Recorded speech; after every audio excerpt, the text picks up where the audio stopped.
Joining us now is Alann Boatright. He is a painter and otherwise known as the International Painter of Rust. And you'll see him this year at the Arbor Art Fair, July 21st through 23rd in downtown Ann Arbor. 30 blocks of Ann Arbor, 1,000 plus artists that you'll be able to join all the way down in Ann Arbor this summer. Alann, thank you very much for joining us today. Thanks for having me. Appreciate having you on. So first of all, just give us a little bit of background on yourself and the art that you do and how you got into painting. Well, I started rather young. I was about 8 years old and started doing fruit and vases or fruit and bowls. The only access I had to how to draw was we'd go to the store. At that time it was Kmart. And they had Learn to Draw books by John Gange. And my parents would buy me those books, and the only thing he showed how to draw at that time was bowls of fruit. So I started with bowls of fruit, and then I kept drawing. My parents kept buying me more art supplies and better books, and pretty soon I was drawing people and things, and it just took off from there. So did you begin your journey as a full-time artist? Did you begin on a part-time basis? How did you turn this into a business and a career? Well, my jobs have always been art-related. I started my very first job, I was working at an art supply store. And then from there, worked for the Air Force as a technical illustrator, started my own ad agency. That turned into a sign business, and then that turned into a clothing business, Primal Wear, bicycling apparel, and then that turned into this because I wanted to do more with my art than just commercials and things like that. So it really transformed over the years. I wish I would have started the painting part of my life a lot sooner. So, Alann, you mentioned you were a technical illustrator for the Air Force. What was that job like? Because I think when we think of the Air Force, generally when people think of that, their mind doesn't really go to illustration as being a critical part of that. So, what role did you play in that? Well, when you're new, you're the new guy in the art department. You do a lot of name tags for doors. You know, Colonel Sanders' office or whatever. But as you get more fluent and they can see what it is you do, you might illustrate the front page of the newspaper, or you might start drawing various jets for the student pilots to get when they graduate. If you get an F-16, you get a nice drawing of an F-16, and it's a lot of it is pretty darn boring. You know, a lot of it is technical, like wiring diagrams for a fighter bomber 111, you know, or a B-1 bomber cockpit. But it honed my technical skills, my sense of detail, and it was very educational. And I also I served multi-purposes there. I also did photography and videography for the Air Force.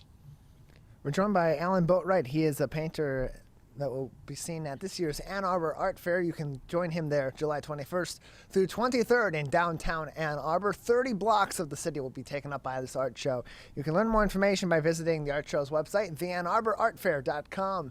That's theannarborartfair.com for more information, and you can learn more about Alann and his works by visiting ironplanetstudios.com. That's ironplanetstudios.com for more information on Alann and all of his artwork. And so you grew up in Flint. You're from Michigan. How did your upbringing inspire your art? You mentioned some of your drawing as a kid and how that really led you into this passion. But what other ways did your upbringing in Flint inspire your art or continue to inspire your art today?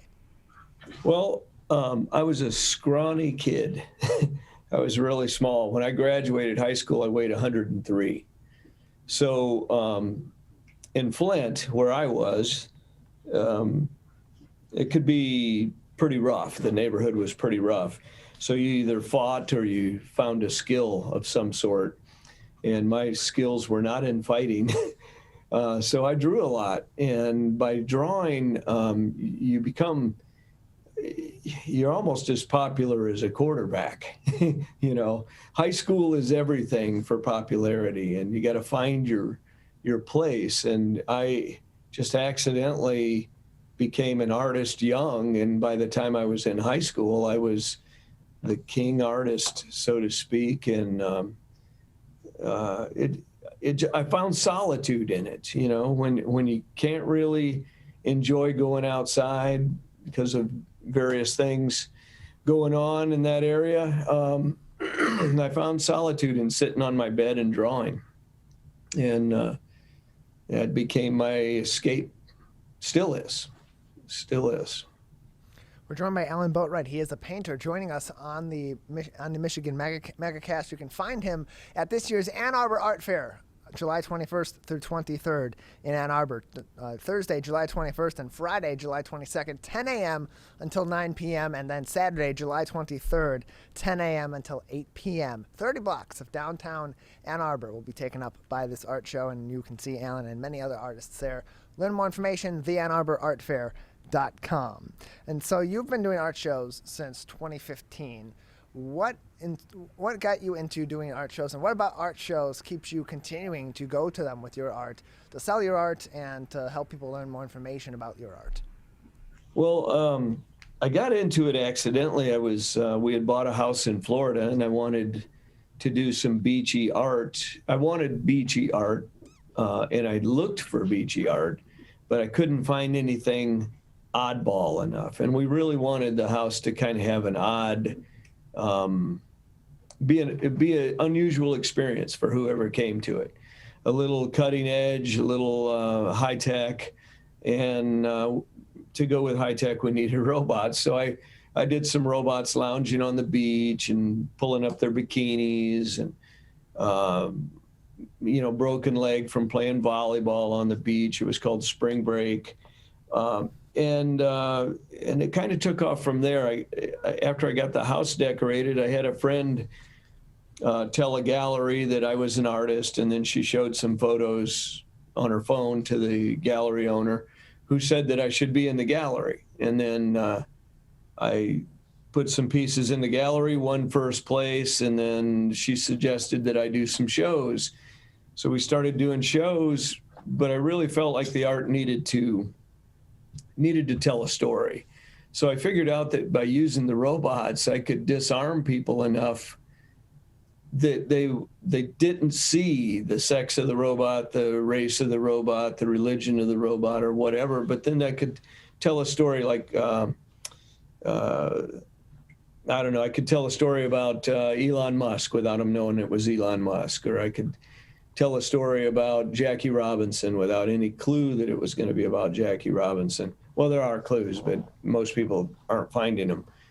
So it became a kind of a hide and seek game, and I liked that. I liked the whole theme of you can't judge a book by its cover.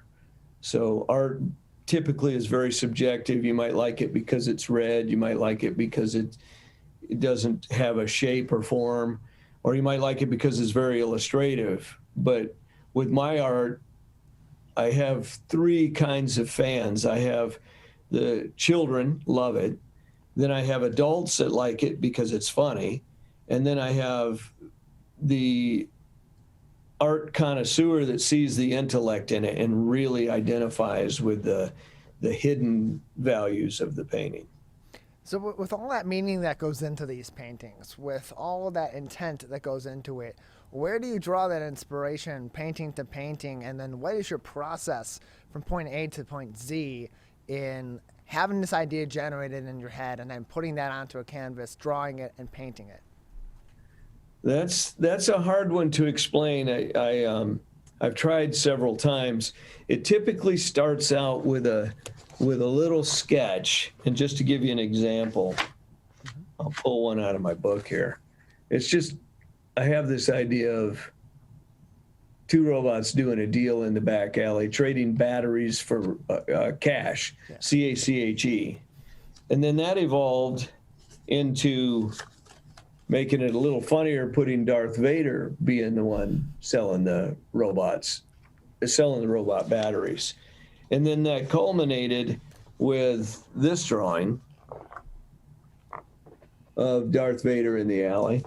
And then during all of this sketching, drawing, painting,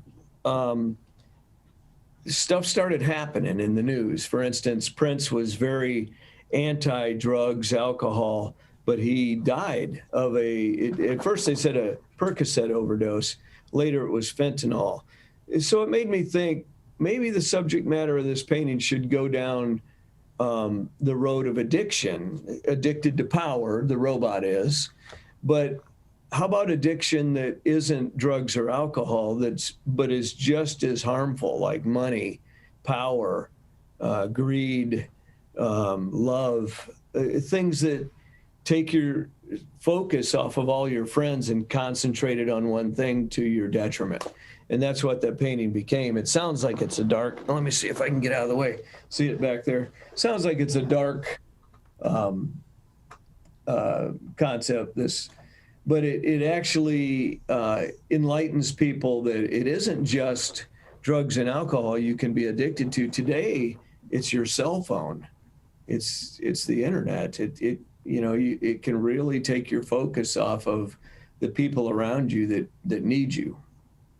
We're joined by Alann Boatright, painter who you will see at this year's Ann Arbor Art Fair, July 21st through 23rd, joining us on the Megacast. You're known also as the International Painter of Rust. Can you explain that moniker to us and where that came from?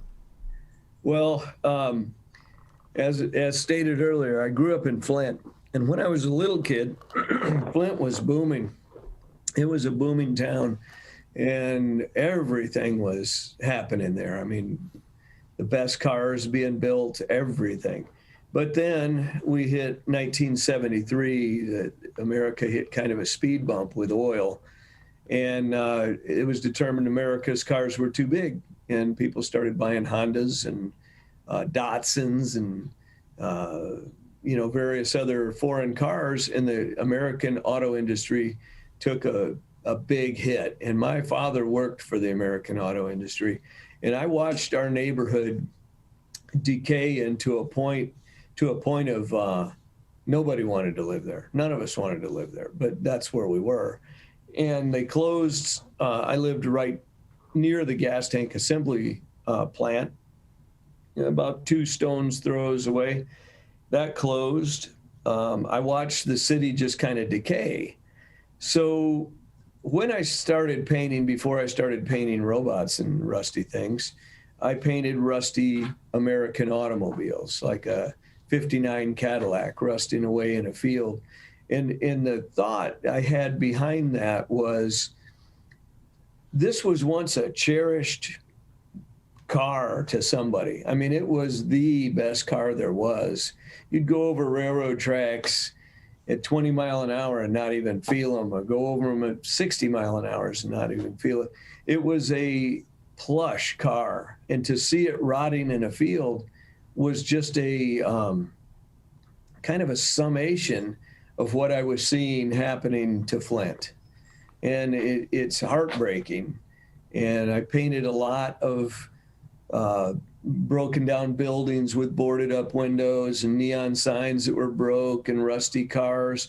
And now my robots, usually they're all rusty. All my robots are rusty because it was once a child's toy that brought so much joy, but now it's broken. It doesn't work anymore. The wires inside corroded or batteries corroded. And what was once loved is no longer held in that same regard. So that's kind of where the rust came from.